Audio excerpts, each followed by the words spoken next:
Hi, welcome back. In this video, we're going to start talking about batteries. So I've got a battery here. It's actually out of a Toyota Prius, so it's really common. So the first thing we'll do is we'll make the battery safe, then we'll look at the contactors, then we'll start looking at the cells. We'll try to balance the battery. So first things first, safety gloves. So these will be rated to 1000 volts. So if anything was to go wrong, if I'm wearing these, I'll be protected up to 1000 volts, and that should cover any electric vehicle batteries. They normally range from somewhere around 150 to 800 volts, I think, but 1000 volts will more than cover you.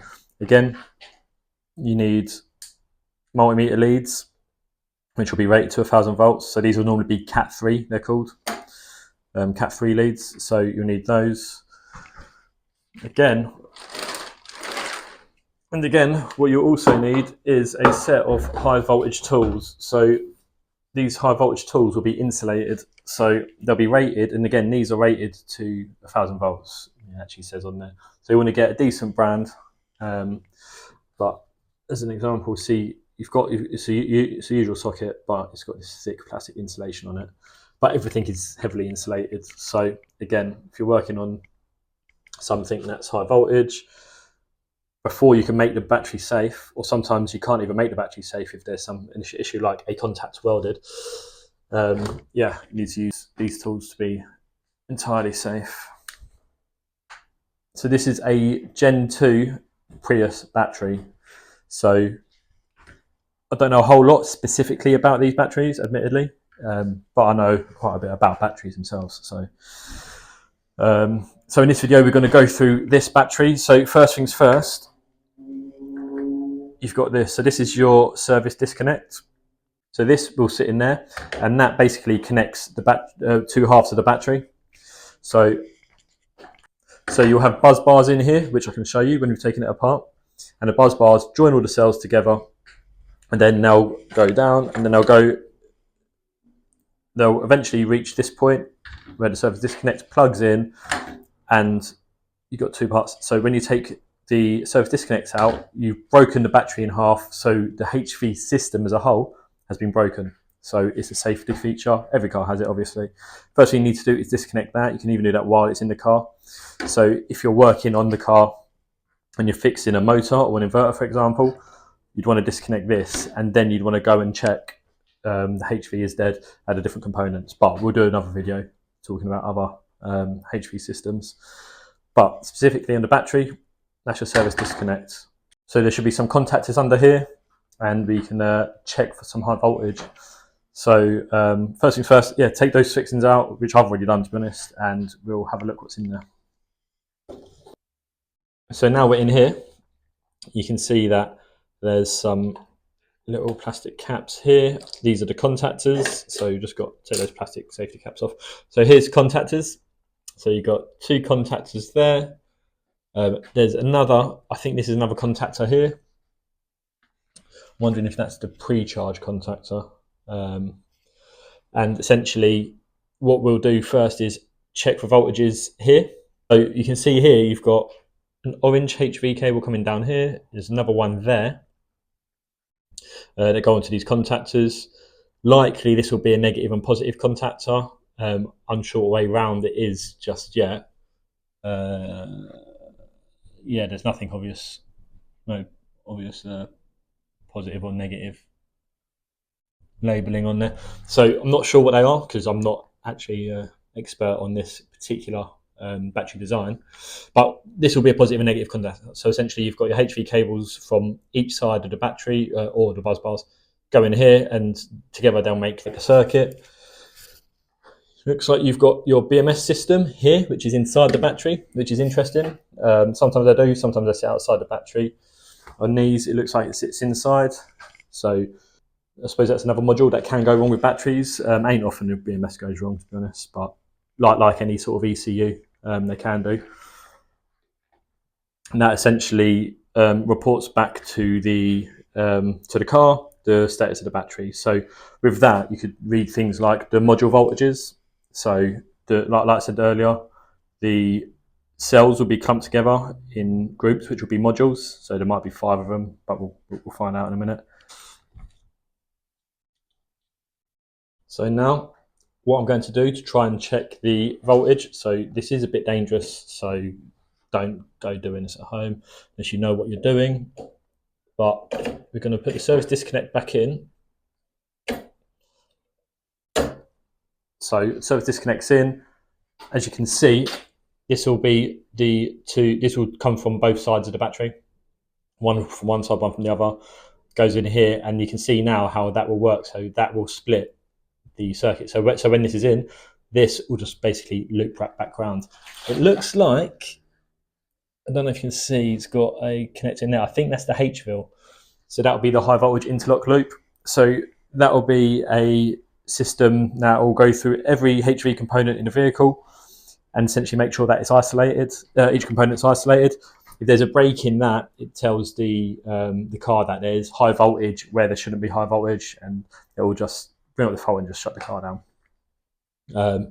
So that's a safety feature. But anyway, high voltage. So we've stuck that back in. So the battery's complete again. It is high voltage, so it's very dangerous. So don't be doing this at home. So if we check across both, so we can see we've got nothing on the multimeter.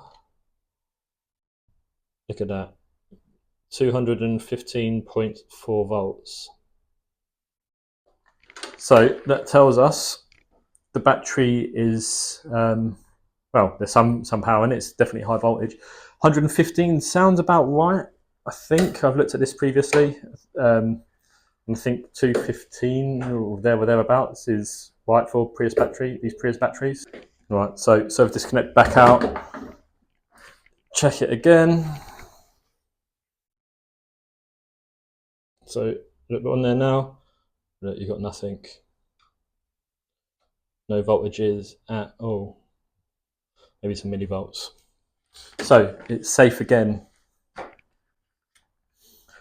Next, what we're going to do is take off this casing, and then we should be able to see some actual cells. Looks like there's only a handful of bolts. So we'll take those bolts out, take this cover off, and actually see what is going on inside the battery. So here's the Prius battery. Now I've taken the rest of the casing off. So we've just been looking at that with the contactors, the BMS. So here are the battery modules. So this is now live and dangerous again. So this along here is your buzz bar. So what that will do is that will connect each module together to then create your HV. So you've got you have your buzz. You'll probably have 2 buzz bars, and those 2 buzz bars are what each of these connectors are for. So as soon as you disconnect that, the buzz bars have been separated. When you connect it, the loop's connected to the HV. So these are the individual modules. So in here, there's a handful of batteries. I think the modules are there's 28 modules. So I think they're about 7 volts or so. And each module will consist of a certain amount of cells, probably 6 or 7, I'm guessing. So you've got 28 modules, as you can see, connected right across. Buzz bar on that side, positive on one side, negative on the other, and switch in. And so what you want to do to now make it safe again and low voltage is remove the buzz bars. Once buzz bars are removed, they're individually separated. So all of a sudden, you've gone from 215 volts or whatever we had down to the 7 volts or whatever you expect for each module. So that will be isolated from each other. So when they're charging and discharging, which obviously in a hybrid car is constantly happening, they can expand if they're and burst as well, especially for lithium ion. This is a thing. So you've got these bars and these plates at the end which hold them together. So you never want to charge your batteries without it being secured at both ends somehow. But anyway, so what you can do is if there's an issue with these cells, what you could really do is change an individual module. So first things first, let's disconnect the buzz bar. We'll take a measurement from the from the modules, and we'll see what voltages we get, and we'll see if there's any that are particularly low. We should expect very similar voltage in each module, but that's part of what we're going to do. So I've just taken off these plastic trim pieces, I suppose they are, that sit over the buzz bars, and this is actually interesting. So before I've disconnected them, I thought what we'll do is just show you the condition of them. So when you're looking here, you might be able to see that there is some sort of powdery residue, and what that is corrosion, which you get on all cars. But in electrical systems, it's really bad because it can make the contact quite poor, and all of a sudden, especially when you're talking about batteries, for example, you can get poor readings. So we've got a battery discharger and charger, and so what we're going to do is, as I said, I'm going to take the buzz bar off to make it safe.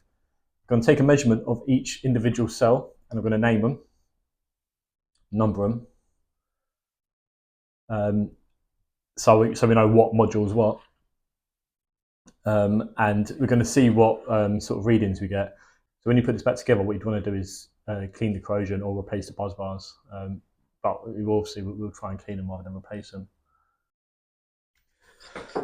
Also, if you want to work out how many cells are within each module, what you want to do is you take the total voltage and you divide it by the nominal. So as we said earlier on in the video, the nominal for nickel metal hydride batteries is 1.25 volts is nominal voltage, I believe. So if you divided this by 1.25, it will tell you how many cells are in it. So it should be about 6. Additionally, if you take the initial voltage we had from the car, which was 215 volts, and divide that 215 volts by what we're getting here, say 7.7, what you get is, I think it's something like 27.9, and we've got 28 modules. So it tells you that, yeah, you can work out how many modules is in a battery. So it's the next day. I actually decided to set up my battery discharger and charging system. Got the battery here that we were talking about just a moment ago. So here we're going to go through a discharge and a charge cycle.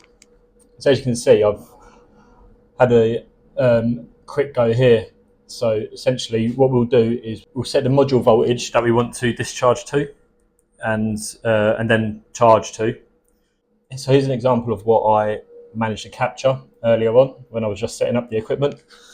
So I'll show you how it's done and then we can see what happens. So first things first, let's open up our software.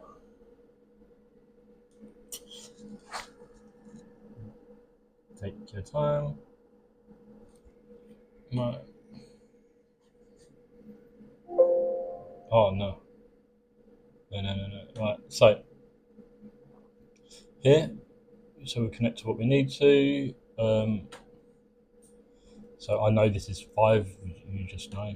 I'm not sure why it's 5 and not what even else is on the list.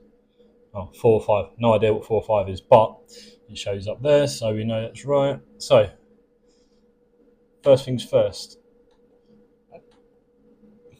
Let's see what we're getting. So, as I said, buzz bars off that side, still on that side. Bit of corrosion, they look a bit rubbish. So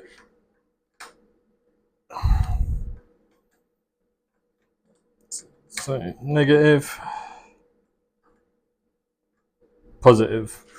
So what we're looking at here is the black line is the current. So the current's at just under 1.05, so just over 1, I suppose. And as you can see, the voltage is dropping. So we started at just over 5.7, which is what we were reading. And you can see that that graph is going down. It's kind of steady. And we want to go down to 15.5, we set it to, didn't we? So looking at this, there's no steep drop off or anything there. It's quite steady. So I'm not expecting there to be any real issue or weakness in these modules. And surprisingly, the corrosion on the buzz bars in the back don't seem to be causing any issues. But let's get through this discharge cycle and see what it looks like when it's charging. So it looks like it's reached its 15.5 volt discharge, and there we go, that's getting a bit noisy. So it's reached its 15.5 volt discharge, and we're just waiting for a minute.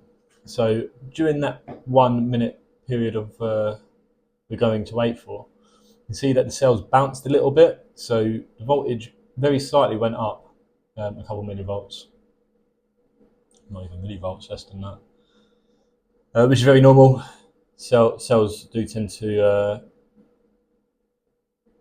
bounce once you've discharged them. I mean, you'll never get them fully to zero for that reason. And here we go. So we're starting to charge. So you can see the current it had dropped off, so now the current's jumps back up. So we're back up at 1 or slightly over 1 amp, which is fine. I'm going to charge this nice and slowly. And as you can see, the voltage is going up. It's surprisingly quick, but it's not concerning at all. But it didn't really spike. So if you look here, that's not so bad. But sometimes you get these very rapid spikes of voltage, and they can be a bit concerning. It's one there. So there's a little spike there when the current came back on, but that's minimal. I wouldn't be concerned about that. And here we are. So we're charging back up to 16.2. Might take a couple of minutes. But yeah, I would say that at least so far, there's nothing that looks too concerning. Like I say, surprisingly, the corrosion on the buzz bars don't seem to be causing too much of an issue. One thing that is worth just monitoring, although I'm expecting this to be okay, but one thing that is worth doing is just monitoring the cell temperatures. So it's 14.5. As you can see, it's cooler as you go down. These cells obviously aren't doing anything, so this is just ambient temperature. And as you get down here, yeah, it's slightly warmer than the rest. I mean, 24 degrees Celsius obviously is no issue at all, but just check those. That's fine. Apologies as well, by the way. The garage is a bit of a work in progress, so there's a lot of crap just lying around, so I really need to sort that out, get some more space I think as well, but actually just get rid of all the crap. But ignore that. But yeah, so we've checked the temperature, suspect that these are okay. So for reference, this is what you'd expect a decent module to look like. So you've got a steady curve as the currents drop in, the same going up, and it sort of starts to plateau. Same as it goes up and it starts to plateau as it reaches its required voltage.